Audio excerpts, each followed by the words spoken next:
அன்பு தமிழ் நெஞ்சங்களுக்கு ஆஸ்ட்ரோ தமிழ் ராஜாவின் அன்பான வணக்கங்கள். இன்றைய பதிவில் மீன ராசி ரேவதி நட்சத்திரத்தில் பிறந்த நண்பர்களே, தவற விட்டது நெருங்கும், தவறானது விலகும். தமிழ் புத்தாண்டில் உங்களுடைய தலைவிதி மாறப்போகிறது அல்ல, மாற்றப்போகிறீர்கள் நீங்கள். ஆமாங்க, அதற்குண்டான வாய்ப்பை 9 கிரகங்களும் சேர்ந்து உங்களுக்கு கொடுக்க போது. அதை பற்றின விரிவாக விளக்கமான பலனை பார்க்க போகிறோம். பதிவை ஃபுல்லாக பாருங்கள். நம்ம சேனலை மறக்காமல் சப்ஸ்கிரைப் பண்ணி கொடுத்துற பெல் ஐக்கான ப்ரெஸ் பண்ணி வச்சுங்க. மேலும் நம்ம சேனலில் சனிப்பயிற்சி பலன்கள் பதிவிட்டாச்சு. பார்க்காதவங்க சேனலை பாருங்கள், கண்டிப்பாக உங்களுக்கு பயனுள்ளதாக இருக்கும். ஸோ மறக்காமல் நம்ம சேனலை சப்ஸ்கிரைப் பண்ணும்போது கூட தர பெல் ஐக்கான ப்ரெஸ் பண்ணிட்டு ஆல்ன்ற ஆப்ஷன் செலக்ட் பண்ணி வச்சுங்க. அவனை தான் நம்ம பதிவிடக்கூடிய அடுத்தடுத்த பதிவு உங்களுக்கு உடனுக்குடன் வந்து சேரும். மீன ராசி ரேவதி நட்சத்திரத்தில் பிறந்த நண்பர்களே, ரேவதியை பொறுத்தவரை நட்சத்திராதிபதியாக இருக்கக்கூடியதே புதன் பகவான். அந்த புதன்வான் இந்த தமிழ் புத்தாண்டு தொடக்கத்தில், அதாவது ஏப்ரல் 14ஆம் தேதி திங்கட்கிழமை சுவாதி நட்சத்திரத்தில் துலா ராசியில் இந்த தமிழ் புத்தாண்டு பிறக்குது. குரோதி வருடம் முடிந்து விஸ்வாசுவ தமிழ் வருடம் பிறக்கிறது. அதுக்கு என்ன அர்த்தம் அப்படின்னா, உலக நிறைவு. ஸோ உலக நிறைவு, மக்கள் நிறைவு. அப்போது மக்களுக்கு ஒரு பூர்த்தியான நல்ல ஒரு ஆண்டாக இது இருக்க போகுது. சரிங்களா? ரேவதி நட்சத்திரத்தில் பிறந்த உங்களுக்கு உங்களுடைய நட்சத்திர புதன் உங்களுடைய ராசியில் மீன ராசியில் இருந்து தொடங்குகிறது. என்ன அப்படின்னா, நீசம் அடைந்திருக்கிறார் புதன். ஓகேங்களா? ஸோ நீங்கள் ஒன்றும் செய்ய தேவையில்லை. காலம் கிரகம் உங்களுக்கு ஒரு விஷயத்தை செய்யும். அதன் பிறகு நீங்கள் அதனுடைய செயல்பாடுகளில் இறங்கினால் போதும். ஆரம்பம் கடவுளும் கிரகங்களால் உங்களுக்கு தொடங்கப்படும். ஸோ செயலும் முடிவையும் நீங்கள் தீர்மானித்து கொள்ளலாம்.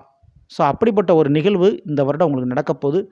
ஸோ அதனால் எந்த விதமான ஒரு விஷயமாக இருந்தாலும், முடிவாக இருந்தாலும், நீங்கள் தொடக்கம் உங்களுக்கு கிடைக்கக்கூடிய வாய்ப்பு சந்தர்ப்ப சூழ்நிலை பொறுத்து தான். ஸோ அதில் என்னென்ன சந்தர்ப்ப சூழ்நிலை உங்களுக்கு கிடைக்கும் அப்படின்னா, மிக முக்கியமாக ரேவதிக்காரன் சொல்கிறக்குள்ள இது, இந்த வருடம் சொத்துக்கள் யோகம் கண்டிப்பாக இருக்குது.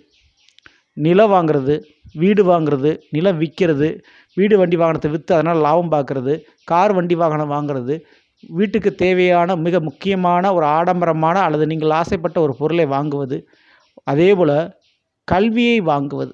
ஆமாங்க, டிகிரி பட்டம் போன்ற படிப்புச் சான்றிதழ்கள் வாங்குவது போன்ற யோகங்கள் உங்களுக்கு கிடைக்க போகுது. இது நல்ல விஷயம். 2வது விஷயம், அந்த மாதிரி வாய்ப்புகள் வரும்போது அதை சரியாக நீங்கள் பயன்படுத்திங்க. உங்களுடைய மீன ராசியில் ராகு அமர்ந்திருக்கிறாரு, சுக்கிரன் கூட இருக்கிறாரு. அதனால் பயணம், அதாவது மே மாதம் முடிகிறதுக்குள்ளே ஒரு இடமாற்றமோ ஒரு பயணமோ உங்களுக்கு ஏற்படக்கூடும். அப்படி நீங்கள் மாறக்கூடிய இடம் உங்களுக்கு மிகப்பெரிய ஏற்றமாக இது இருக்கும்.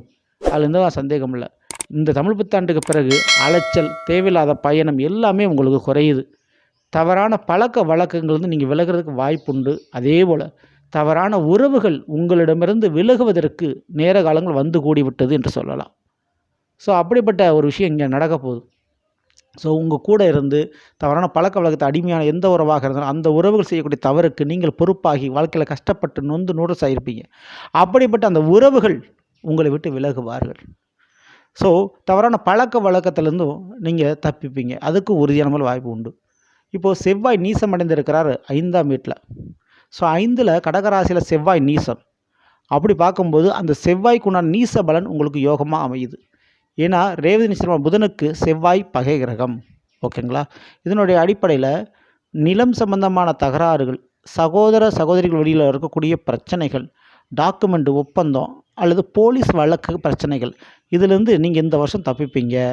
அதில் கூட பிரச்சனைகள் உங்களுக்கு குறையும். சரிங்களா? இதற்கு அடுத்தபடியாக கேதுவான் 7லேருந்து 6ஆம் இடான சிம்மத்திற்கு மே மாதம் பயிற்சி அடைஞ்சிடறாரு. அப்போ திருமண தடை விலகுதுங்க. வாழ்க்கை துணையால் கிடைக்காத நிம்மதி சந்தோஷம் இனிமேல் உங்களுக்கு கிடைக்கும். சரிங்களா? உங்களுடைய குறிப்பாக புதன் உங்களுடைய ராசியில் நீசமடைந்து இருக்கிறார் இல்லையா, அது தற்காலிகம்தான். சித்திரை மாதம் முடிந்தவுடன் அடுத்தபடியாக அவர் மேசராசிக்கு இடம்பெயர்ந்து வருவார். ஏற்கனவே மேசராசியில் சூரியன் விற்றிருக்கிறார் உச்சநிலையில். ஸோ சூரியனும் புதனும் இணைந்து விடுவார்கள். அப்போது உங்களுக்கு மிகுத்த புதாதித்ய யோகம் உங்களுக்கு 2ஆம் வீட்டில் நடக்கும். அப்போது கல்வியால் ஒரு வேலை வாய்ப்பு, கலையால் ஒரு கௌரவம், பெயர் புகழ் போன்ற வாய்ப்புகள் உங்களுக்கு தேடி வரும். சரிங்களா? ஸோ மேலும் நன்மை செய்யும் விதமாக ராகு 12க்கு போயிடுவார் மே மாதத்துக்கு அப்புறம். அப்போது சொத்து பிரிவு, பாகப்பிரிவினை சுமூகம் நடக்கும். வெளிநாடு யோகங்கள் ஏற்படும். ஜென்மத்தில் மீன ராசியில் பொறுத்த வரைக்கும் சனிவான் இருக்கிறாரு.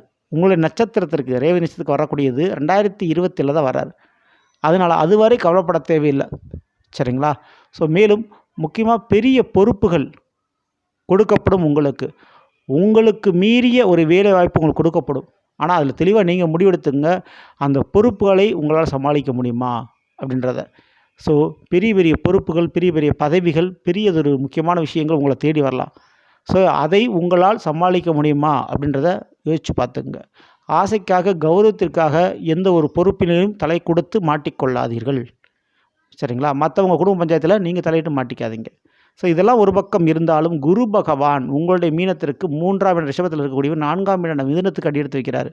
அதனாலேயே நிச்சயம் இந்த வருடம் புதுமனை புகுவிழா, புது வீடு வரவாகவும் உங்களுக்கு அமையும். ஸோ புதிய வீடு, புதிய இடமாற்றம், புதிய கல்வி, புதிய கலை, புதிய வருமானம் போன்றவை உங்களுக்கு ஏற்படும். ஸோ புது வசந்தம் பிறந்துருச்சுன்னே சொல்லலாம். ரேவதி நட்சத்திரத்தில் பிறந்தவங்களுக்கு ஜென்மசனி நடந்தாலும் இந்த ஜென்மசனி காலகட்டத்தில் உறவுகளையும் கொடுத்து, வரவுகளையும் கொடுத்து, அதற்குண்டான வேலையை வாங்கி விடுவார். சரிங்களா? அது மட்டும் தான் இங்கே கொஞ்சம் ஹார்ட் ஒர்க் பண்ண வேண்டிய சூழ்நிலை இருக்கும். மற்றபடி நீங்கள் பயப்படாமல் இருக்கலாம். இந்த தமிழ் புத்தாண்டில் சில காரியங்கள் உங்களுக்கு முழுமை பெறும். அதில் எல்லாம் சுபகாரியமாகவே உங்களுக்கு இருக்கும். நீங்கள் பண்ண வேண்டிய ஒரே ஒரு விஷயம், கண்டிப்பாக இந்த தமிழ் புத்தாண்டுக்கு பிறகு ரேவதி நட்சத்திரக்காரங்க குலதெய்வ வழிபாடுகளை தவறாமல் பண்ணிக்கிறதும், ஊனமானவங்களுக்கு ஏதாவது உதவி பண்ணுறதும் ரொம்ப ரொம்ப நல்லது. இதை மட்டும் தவறாமல் நீங்கள் ஃபாலோ பண்ணிங்க. இதை பற்றி பிடிச்சிருந்த லைக் பண்ணுங்கள், மற்றும் ஷேர் பண்ணுங்கள், மறக்காமல் நம்ம சேனலை சப்ஸ்கிரைப் பண்ணி வச்சுக்கோங்க. அடுத்த பதில் சந்திப்போம். நன்றி, வணக்கம். அன்பு தமிழ் நெஞ்சங்களுக்கு ஆஸ்ட்ரோ தமிழ் ராஜாவின் அன்பான வணக்கங்கள்.